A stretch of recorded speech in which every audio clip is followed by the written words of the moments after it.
खुशी से झूम उठे। हर तरफ नूर ही नूर था। सब मिलकर उस पाक मौके में शरीक हुए।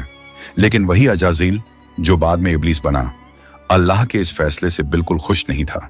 उसके दिल में तकब्बुर की चिंगारी सुलगने लगी थी। फिर अल्लाह ताला ने हुक्म दिया, ऐ आदम, अब रूह तेरे जिस्म में दाखिल हो जाए। और बस उसी लम्हे आदम अलैहिस्सलाम की रूह उनके जिस्म मुबारक में दाखिल कर दी गई। जैसे ही रूह ने जिस्म को छुआ, उनके अंग अंग में जान दौड़ गई। उनकी आंखें खुली, हाथ पांव हिले और जिस्म जिंदा हो गया। धीरे धीरे वो उठकर बैठ गए और उनकी जबान से पहली सदा निकली, अल्हम्दुलिल्लाह। ये लफ्ज सुनकर अल्लाह रब्बुल आलमीन बहुत खुश हुए। आदम अलैहिस्सलाम ने अपनी पहली नेमत मिलने पर शुक्र अदा करने के लिए 2 रकत नमाज अदा की। जब उनकी नमाज मुकम्मल हुई तो हीरे जवाहर और सोने चांदी से सजा एक खूबसूरत तख्त लाया गया। अल्लाह के हुक्म से हजरत आदम अलैहिस्सलाम उस तख्त पर बैठ गए और फरिश्ते चारों तरफ इज्जत और मोहब्बत से झुके हुए थे। फिर अल्लाह ताला ने फरमाया, ऐ मेरे फरिश्तों, आदम को इज्जत दो और उन्हें सजदा करो। अल्लाह का हुक्म मिलते ही करोड़ों फरिश्ते सजदे में गिर पड़े। हर तरफ नूर का सैलाब फैल गया।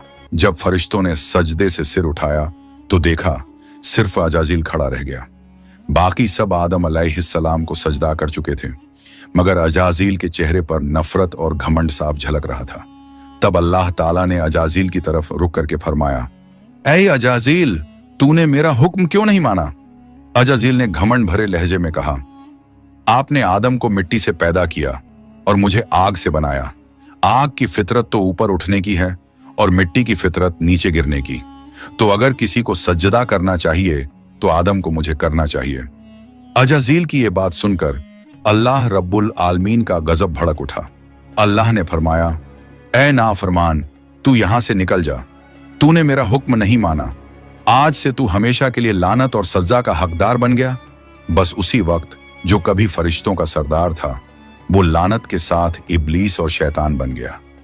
जब उसे जन्नत से निकाला गया तो वो रोने लगा और कहने लगा, ऐ अल्लाह, मैंने कितने अरसे तक तेरी इबादत की है, फरिश्तों को सिखाया है, तेरी खिदमत की है, तो तेरी रहमत से कुछ मांगना चाहता हूं।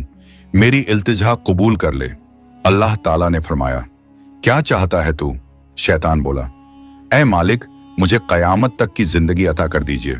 अल्लाह ने फरमाया, ठीक है, तुझे कयामत तक की जिंदगी दे दी जाएगी।